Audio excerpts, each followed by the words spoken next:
Are you a great technical manager or an inspirational people leader? Do you find it really effortless to be able to get people to come along on the journey with you? Or do you have to sometimes drag them kicking and screaming? Hi, this is Grant Herbert, VUCA Leadership and Sustainable Performance Coach. And today I want to continue our conversation around the shifts that we need to make to be a leader in the 21st century VUCA environment by talking about the area of people leadership.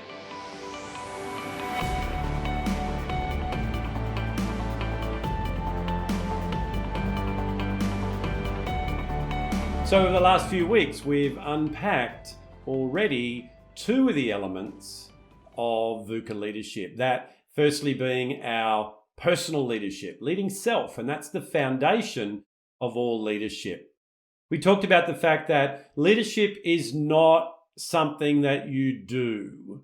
Leadership is about who you are. Leadership is a set of internal characteristics that help you to inspire yourself and others, that help you to operate out of integrity, to have empathy, to communicate well. All these skills come out of who we are, not out of what we do. We also talked about the fact that unfortunately, a lot of people think that leadership is all about getting people to do what I want them to do. So organizations will want trainers to come in and train these soft skills, as they call them, rather than working on the areas that we've already worked on of building a foundation around the leader through self-leadership. Then we moved into last week talking about the professional leadership or process leadership, those practical capabilities and skills that we need to have so that we can get stuff done. We talked about the 3 shifts that we needed to make in that area around our performance, around our positioning, and our productivity. So now that we've built that foundational platform, we are now ready to be able to move into that third area, which is people leadership. There are 3 key areas that we need to make shifts as the VUCA leader. The first area in our people leadership is around our resilience.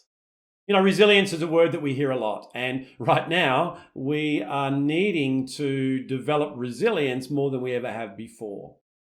That speed of change and the environment that we operate in means that if we are not building up skills of resilience, we are setting ourselves up for burnout. How do I know that? Because I've been there. I've done that. I operated that way before. One of the key areas in our leadership that creates an environment for burnout can be in our people leadership. When we feel less than capable of leading ourselves, let alone leading others, we can operate in a way that is not sustainable. And we talked about that last week as well. So this shift is about going from being stressed to being strong. It's about employing mindsets and capabilities that allow us to operate as one of the leaders in our organization, that operate as part of a team, operate with people that are wanting to work with us. So resilience is vital if we're able to be a sustainable leader in the VUCA world.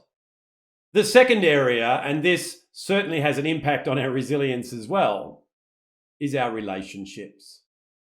Relationships are the key to leadership. How we operate with others, our interpersonal relational skills, are definitely a crucial component of the VUCA leader. It's about being able to go from conflict to collaboration. It's about being able to communicate in a way that people want to listen and that they hear and they get the message and they get the vision. It's about being able to go beyond putting out fires to creating an environment where people want to work together, where people like working with each other because they look at each other's strengths, where they're being led by someone who cares about them, who shows them empathy, but keeps them accountable as well. So the second area, and I do a lot of work in this area for myself and my team and the people that come to me for this type of training, is in the area of relationships. And that certainly is something that we can do some more work on. I just wanted to unpack that with you today. And the third area in people leadership is how we now get our results. So last week we talked about in our own professional, our own process leadership, how we can be more productive, how we can sustain our performance, how we can have, skills and strategies to be able to get more done. As a leader, we need to be able to not only get our own stuff done, we need to be able to get stuff done by inspiring and leading others to get it done for us. In fact, a better way of saying that would be to get it done alongside us. And then the collective efforts of everybody creates the result that we want. This is about having a shift in our mindset firstly, and then in our behavior, to go from someone who gets our results by doing to getting our results through the people that we lead. Now, obviously, to do that, we need to be able to have a lot of capabilities and a lot of competencies around emotional intelligence. And that's why this is part of our conversation. When people feel valued and we've got our relational skills working well, when we are demonstrating and we are advocating resilience and strategies to make sure that we can bounce forward from adversity and challenges that we face, that we're able to lead others through that by our own example, then we are in a much better position to lead people to get the results that they want. Leadership's a process. Leadership is about taking individual gifts and talents and being able to put those together to create an outcome. And one of the key areas that I'll leave you with on this one is to make sure that when we are inspiring others, inspire them with their why, not with our own.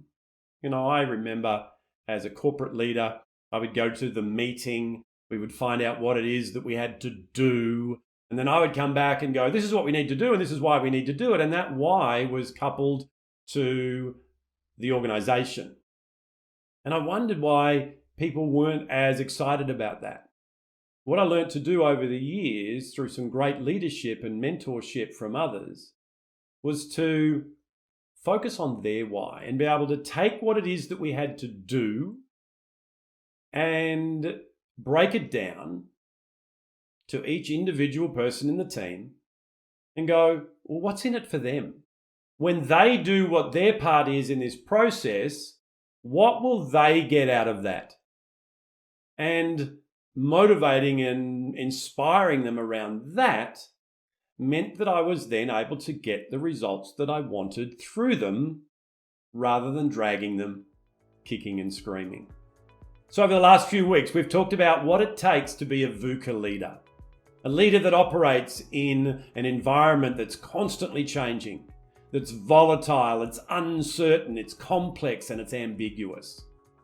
And we've broken that down into the three key areas of leadership and the shifts that we need to make in each, around our personal or self-leadership, around our process or professional leadership, and around our people leadership. And I know for me that this is a constant journey where I'm continually learning and keeping up to date. And it's about making sure that we do just that. Right now we're leading in an environment that we've never perhaps needed to lead in before. I know in my career, in my lifetime, I've never led a team in such uncertainty. So adapting and making shifts in my mindset and my behavior is critical if I'm able to get people over the line at this time. Well, that's it from me for another week. Join me again next week when we start to unpack some of these different elements of those 9 shift areas for the VUCA leader, and we go a little bit deeper and get a little bit more succinct on some of the behaviors and mindsets that we need to change. I'll see you then.